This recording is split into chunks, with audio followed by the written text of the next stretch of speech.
Friends, তো আহি পৰিছে এক্সাম ৰুটিন HS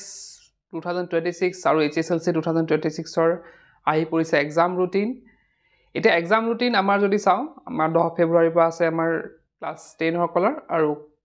যিসকল ক্লাছ 12 ৰ তেওঁলোকৰ আছে 11 তাৰিখৰ পৰা এটা এনে নৰমালি ৰুটিনখন আৰু দেৰিকে দিয়ে কিন্তু এবাৰ খুব ভাল এটা কাম কৰিছে ৰুটিনখন আমি আগতীয়াকৈ পাইছো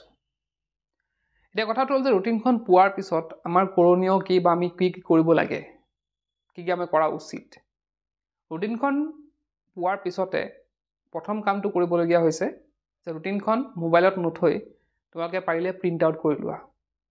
ৰুটিনখন প্ৰিন্ট আউট কৰি তোমালোকে পঢ়াৰ টেবুলৰ আগত লগাই ল'বা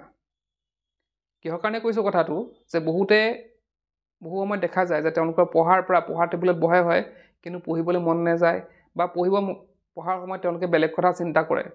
তো সেই ৰুটিনখন যদি তেওঁলোকে চাই থাকে যে ইমান তাৰিখৰ পৰীক্ষা সেই ৰুটিনখনত তোমালোকে মোটিভেট কৰিব সেই ৰুটিনখনে যাতে পঢ়াৰ কাৰণে তোমালোকে মোটিভেট কৰিব আৰু ৰুটিনখন চাই থাকিলে তোমালোকৰ এটা মানে পঢ়িবলৈ মন যাব পঢ়িবলৈ মন যাব লগতে এটা আইডিয়া পাবা যে ইমান দিন আছে মোৰ গতিকে এইখিনি কিমানখিনি সোনকালে কৰিব লাগে তো তেনেকুৱা এটা আহি থাকিব সেইখিনি হ'ল যে ৰুটিনখন পোৱাৰ পিছত তোমালোকে এটা আইডিয়া কৰিবা যে আৰু পৰীক্ষালৈ কিমান দিন আছে আৰু কিমানখিনি মোৰ পঢ়িবলৈ আছে সেইটো বস্তু তোমালোকে আইডিয়া কৰিব লাগিব আৰু মই এটা কথা কৈছিলোঁ আগতো আকৌ এবাৰ ক'ম যে একেবাৰে লাষ্টলৈকে নথবা যে মোৰ 10 তাৰিখৰ পৰা এক্সাম বা 11 তাৰিখৰ পৰা এক্সাম মই একেবাৰে মোৰ সিলেবাসটো কমপ্লিট মই 10 মানে বোলে 1 তাৰিখে কৰিম বা 2 তাৰিখে কৰিম তেনেকুৱা নকৰি টাৰ্গেট ল'ব লাগিব যে এমাহ আগতে মই বা 2 মাহ আগতে এটাতো সময় নাই বাৰু 2 মাহ যিসকলে পঢ়ি হোৱা নাই যিসকলে পঢ়ি গ'লতো তেওঁলোকে অলৰেডি হয়তো কমপ্লিট কৰিছে আৰু অলপ চলপ হয়তো বাকী আছে কিন্তু যিসকলে পঢ়ি হোৱা নাই তেওঁলোকে কমসে কম ট্ৰাই কৰিব লাগিব যে এমাহ আগতে মই মানে কি হ'ব জানুৱাৰী 10 লৈকে ধৰা তোমালোকৰ যদি 10 তাৰিখৰ পৰা এক্সাম জানুৱাৰী 10 লৈকে মই গোটেইখিনি কমপ্লিট কৰিম সেইটো টাৰ্গেট ল'ব লাগিব আৰু যিসকলে পঢ়িছে অলৰেডি তেওঁলোকে অলৰেডি পঢ়া হৈ আছে তেওঁলোকক মই আগতে কৈছোঁ যে টেষ্ট এক্সামৰ আগতে তেওঁলোকে সেইটো টাৰ্গেট ল'ব লাগিব যে টেষ্ট এক্সামৰ আগতে মই কি কৰিম গোটেইখিনি সিলেবাস কমপ্লিট কৰিম হ'ল এইখিনি কথা তোমালোকে অলপ ধ্যান দিব লাগিব তাৰপিছতে এতিয়া হৈ গ'ল যে আমাৰ ধৰা যিহেতু স্কুল কলেজবিলাক বন্ধ হ'বই গতিকে সেই মতে তোমালোকে সেইটো চাইব লাগিব যে ক'ত কিমান ডাউটছ আছে সেইটো চাব লাগিব আৰু এটা কথা ইয়াতে যিহেতু ৰুটিনত আমি টাইমবিলাক পাম ধৰা ক'ৰবাত এদিন গেপ আছে ক'ৰবাত দুদিন কাৰোবাৰ হয়তো পিছদিনাখন এক্সাম আছে তেনেকুৱা হ'ব পাৰে তো সেই এক্সামবিলাকৰ কাৰণে কিন্তু এতিয়াৰ পৰা বেছিকৈ প্ৰস্তুতি চলোৱাটো উচিত কিছুমান এক্সাম এনেকুৱা থাকে ধৰা এটা এক্সাম যোৱাৰ পিছত আমাৰ 3 দিন 4 দিন বন্ধ থাকে তেতিয়া আমি ৰিভিজনৰ এটা সময় পাওঁ কিন্তু য'ত ধৰা এনেকুৱা এক্সাম থাকে কিছুমান আছে যোনটো হয়তো আজি এক্সাম আছে আকৌ কাইলৈ গেপ দিবলৈ পৰহিলে আছে বা এনেকুৱা কিছুমান এক্সাম যে আজিও আছে আকৌ কাইলৈও আছে তো সেই এক্সামৰ কাৰণে তোমালোকে ৰিভিজনৰ কামখিনি কিন্তু আগতীয়াকৈ কৰিব লাগিব সেই এক্সামবিলাক চাই ল'বা তোমালোকে ক'ত কি আছে তো সেই এক্সামবিলাকৰ আগতে আমি কি কৰিব লাগিব এতিয়াৰ পৰা সেই ৰিভিজন মাৰি কৰি থৈ দিব লাগিব পৰীক্ষাৰ আগত আমি চলি ধৰা আজি এক্সাম আছে কাইলৈ এক্সাম যদি থাকে তেনে ক্ষেত্ৰত আমি চাবলৈ বেছি সময় নাপাম জাষ্ট ওপৰৰ পৰা চাব লাগিব আৰু তেতিয়া ৰিভিজন কৰি লাভ নাই তেতিয়া কি হ'ব এটা ডাঙৰ চিন্তা সোমাই যাব যে মোৰ ৰিভিজন নহ'ল বা পঢ়ি নহ'ল তো তেনেকুৱা এটা থাকিব গতিকে যি কৰিবলগীয়া আছে এতিয়া আমি সেই ৰিভিজনৰ কাম কৰিব লাগিব আৰু এজ এ হ'লটো গোটেইখিনি ৰিভিজন আমি এতিয়াই কমপ্লিট কৰিব লাগিব আমি খালি পৰীক্ষাৰ আগত ওপৰৰ পৰা চাম আৰু পৰীক্ষাৰ আগত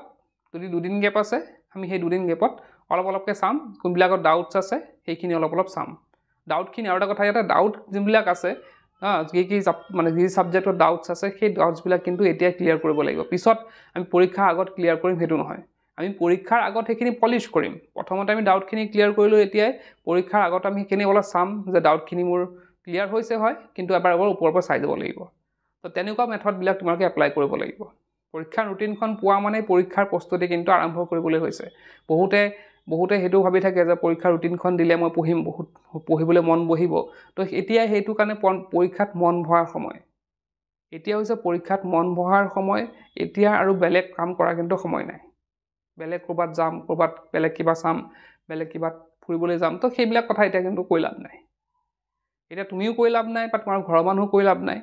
কাৰো কোনো কৈ লাভ নাই আৰু এতিয়া যদি বাহিৰত ৰুটিনখন দিয়াৰ পিছত যদি তোমালোকে বাহিৰত ঘূৰি ফুৰা তোমালোকে কিন্তু বহুত লাজ পাবা বহুতে লাজ দিব তোমালোকে হয়তো মুখৰ আগত নকয় কিন্তু পিছে কথা ক'ব যে সি ৰুটিনখন দিলে পৰীক্ষাৰ সি এতিয়া কি কৰি আছে বাহিৰত ঘূৰি ফুৰিছে ত'ত গৈছে ফুৰিবলৈ গৈছে দিনটো মোবাইলত লাগি আছে তো এনেধৰণৰ কথাবিলাক তোমালোকৰ আহিব শুনিবলৈ তোমালোকৰ হয়তো পাবা আৰু যাৰ ফলত তোমালোকৰ কি হ'ব নিজৰে বেয়া লাগিব আৰু পঢ়াত অলপ দিগদাৰ হ'ব তোমালোকৰ গতিকে এনেধৰণৰ কামবিলাক তোমালোকে নকৰিবা বাহিৰত ক'ৰবাত ঘূৰি ফুৰিলা বা ক'ৰবাত মানে বাহিৰত বহি পেলাই বোলে মই আড্ডা মাৰি আছোঁ তো সেইবিলাক কাম তোমালোকে এতিয়া কিন্তু বাদ দিব লাগিব ৰুটিনখন যিহেতু আহিল গতিকে এতিয়াও যদি চিৰিয়াছ হোৱা নাই তোমালোকে তেতিয়া কিন্তু কাম নহ'ব এতিয়াও ৰুটিনখন দিয়াৰ পিছত মেক্সিমাম 99% ছাত্ৰ ছাত্ৰী কিন্তু অলপ চিৰিয়াছনেছ আহে আৰু সেই 99%ৰ ভিতৰত তোমালোকে পঢ়িব লাগিব তোমালোকে যদি এতিয়াও সেই 1% ভিতৰত পঢ়ি যোৱা যোনে চিৰিয়াছ নহয় পৰীক্ষা আগদিনাখনলৈকে চিৰিয়াছ নহয় তেওঁলোকৰ মাজত যদি তোমালোকে পঢ়া তেতিয়াহ'লে আৰু তোমালোকৰ ভৱিষ্যত তোমালোকৰ হাতত আৰু মই কৈ লাভ নাই তো এইখিনি আমি ৰুটিনত পঢ়াৰ পিছত আমি কৰিবলগীয়া কিছুমান কাম আছে আৰু এইখিনি কাম তোমালোকে কি কৰিব লাগিব তোমালোকে কৰি যাব লাগিব তো এইখিনি আছিল আজিৰ ভিডিঅ'টোত আৰু ইতিমধ্যে আমাৰ তৰফৰ পৰা যিসকল HS 2026 দিবলৈ গৈ আছে তেওঁলোকৰ বিভিন্ন নোটছ আছে আমাৰ ইংলিছ হওক আছামিজ হওক অল্টাৰনেটিভ ইংলিছ হওক ইকনমিক্স পলিটিকেল চায়েন্স ইত্যাদি আমাৰ নোটছ আছে তো তোমালোকৰ যদি নোটছ নাই এতিয়াও তোমালোকে নোটছখিনি বাই কৰি তোমালোকে চাব পাৰা আজিৰ ভিডিঅ'ত এই ক'লি কি পঢ়ি শিকিলা